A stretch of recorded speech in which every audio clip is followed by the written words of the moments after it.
Stories that stay. Lal diary का रहस्य। Shivam, Delhi university का छात्र, अपने हॉस्टल के कमरे में लेटा था जब किसी ने दरवाजा खटखटाया। बाहर एक बुजुर्ग डाकिया खड़ा था जिसके हाथ में एक पुराना सा पार्सल था। शिवम वर्मा, उसने पूछा। जी, मैं ही हूं। शिवम ने चौंकते हुए पार्सल लिया। भेजने वाले का कोई नाम नहीं था। अंदर एक पुरानी लाल रंग की चमड़े की डायरी थी, किनारे थोड़े फटे हुए और पन्ने हल्के पीले। पहले ही पन्ने पर लिखा था, तू अकेला नहीं है शिवम, जो मैंने देखा अब तू देखेगा। शिवम घबरा गया। किसने भेजा था ये, और क्यों लिखा था ऐसा? उस रात शिवम ने बत्ती बुझा दी, लेकिन नींद नहीं आ रही थी।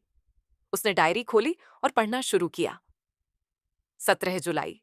अगर कोई ये पढ़ रहा है तो याद रखना, दीवारें भी सुनती हैं, और ये हॉस्टल सिर्फ ईंटों से नहीं बना, कुछ और भी है। शिवम का हॉस्टल 70 साल पुराना था। कुछ छात्र कहते थे कि नीचे एक सीक्रेट बेसमेंट है जिसे सालों पहले बंद कर दिया गया था, मगर किसी ने कभी देखा नहीं।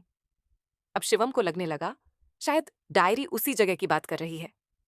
अगली रात 3:03 पर शिवम की नींद एक अजीब खर्र खर्र की आवाज से टूटी। वो आवाज जैसे फर्श के नीचे कुछ खिसक रहा हो। वो धीरे से उठा, टॉर्च ली और फर्श के कोने कतरे को देखने लगा। एक जगह टाइलें हल्की सी ढीली लगी। उसने अपनी किताबों से दबाव डाला। एक क्लिक की आवाज आई। एक टाइल हट गई। नीचे अंधेरा गड्ढा था। वो सोच में पड़ गया, नीचे क्या हो सकता है। अगली शाम उसने दोस्त आरव को बुलाया। कुछ दिखाना है, उसने कहा। दोनों ने रस्सी बांधी और नीचे उतरे। नीचे एक सीढ़ियों वाली सुरंग थी, पुरानी, मिट्टी से भरी और सड़ी गंध से लिपटी। दीवारों पर पुराने पोस्टर चिपके थे। रक्षा मंत्रालय, संवेदनशील क्षेत्र, प्रवेश वर्जित। भाई ये क्या है?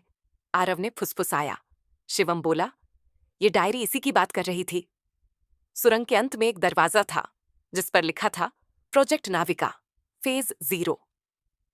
दरवाजा जंग लगा था, मगर खुल गया। अंदर एक पुरानी साइंस लैब जैसी जगह थी। कांच की शीशियां, कंप्यूटर के पुराने मॉनिटर और दीवार पर टंगी तस्वीर एक आदमी की, जिसकी आंखें शिवम से मिलती सी लग रही थीं। आरव ने कहा, ये तस्वीर, ये तो तुझसे मिलती है। शिवम की सांसें तेज हो गईं। टेबल पर एक फाइल पड़ी थी। नाम था विषय S21, समय स्मृति ट्रांसफर डायरी के अगले पन्नों में अब एक अजीब भाषा में लिखा था, जैसे कोट हो। S21 की स्मृतियां सफलतापूर्वक दूसरे दिमाग में ट्रांसफर हो गई हैं, मगर जिस शरीर में ट्रांसफर हुआ वो एक सामान्य छात्र है, उसे सच्चाई नहीं पता। शिवम को लगा ये डायरी उसी इंसान की थी जिसकी यादें उसके अंदर ट्रांसफर की गई हैं। क्या वो शिवम असल में कोई और था? उस रात हॉस्टल में अजीब घटनाएं शुरू हो गईं। कमरे की बत्तियां अपने आप जल बुझ रही थीं। एक रात शिवम ने खिड़की से देखा, एक आदमी दूर खड़ा था, पूरी तरह काले कपड़ों में, उसकी ओर देखता हुआ। आरव ने कहा, तुझे कोई फॉलो कर रहा है? शिवम ने डायरी को छुपा दिया, लेकिन अब हर रात उसे अजीब सपने आते। सुरंग, चीखें और एक चेहरा जो उसके जैसे ही दिखता था। एक दिन लैब के रजिस्टर में उसे एक पुरानी फाइल मिली। नाम, सूर्यंश वर्मा, पूर्व वैज्ञानिक, विशेष एजेंट प्रोजेक्ट नाविका के लिए। Last seen 2001, suspected dead. Photo देख शिवम सन्न रह गया। वही चेहरा जो सपना में आता था। शिवम असल में सूर्यांश वर्मा की क्लोन्ड आइडेंटिटी लग रहा था, या शायद उसका दूसरा रूप। आरव ने कॉलेज के पुराने रजिस्टर से पता लगाया। 1994 में एक छात्र ने गुप्त प्रोजेक्ट में हिस्सा लिया था, लेकिन मानसिक अस्थिरता के कारण उसे बाहर कर दिया गया। उसके बाद वह गायब हो गया। वही छात्र, सूर्यांश वर्मा, डायरी का लेखक था, और शायद खुद को बचाने के लिए उसने अपनी यादें किसी और में ट्रांसफर कर दी थीं, किसी भविष्य के छात्र में।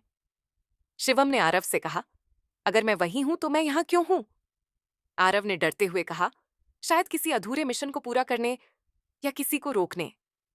डायरी का आखिरी पन्ना केवल एक लाइन थी, अगर ये पढ़ रहा है तो प्रोजेक्ट नाविका अभी खत्म नहीं हुआ। वहीं लैब के एक पुराने कंप्यूटर में एक मैप खुला, दिल्ली शहर, और उसमें कुछ ब्लिंकिंग रेड डॉट्स। ये क्या है? आरव ने पूछा। शिवम ने धीरे से कहा, ये अगले सब्जेक्ट्स हैं। शायद और भी लोग हैं मेरे जैसे। अगली सुबह हॉस्टल के कॉमन एरिया में एक पेपर मिला, स्टूडेंट शिवम वर्मा मिसिंग। लेकिन कोई घबराया नहीं। शायद किसी ने देखा ही नहीं। वास्तव में शिवम अब गायब नहीं था। वो अब जान चुका था कि उसकी पहचान क्या है और किसे रोकना है। काले कपड़ों वाला वही आदमी अब एक बस स्टॉप पर था और पास ही एक लड़की बैठी थी जो उन्हीं फाइलों में से एक में चिन्हित थी। कहानी खत्म नहीं हुई थी, बस एक नया चैप्टर शुरू हुआ था। कुछ सच्चाइयां इतनी गहरी होती हैं कि उन्हें जानने के लिए खुद को खोना पड़ता है। शिवम वो नाम था जिसे तुम जानते थे, लेकिन अब वो कहानी है जिसे कोई समझ नहीं पाएगा। Please like, share, and subscribe our channel for more interesting stories.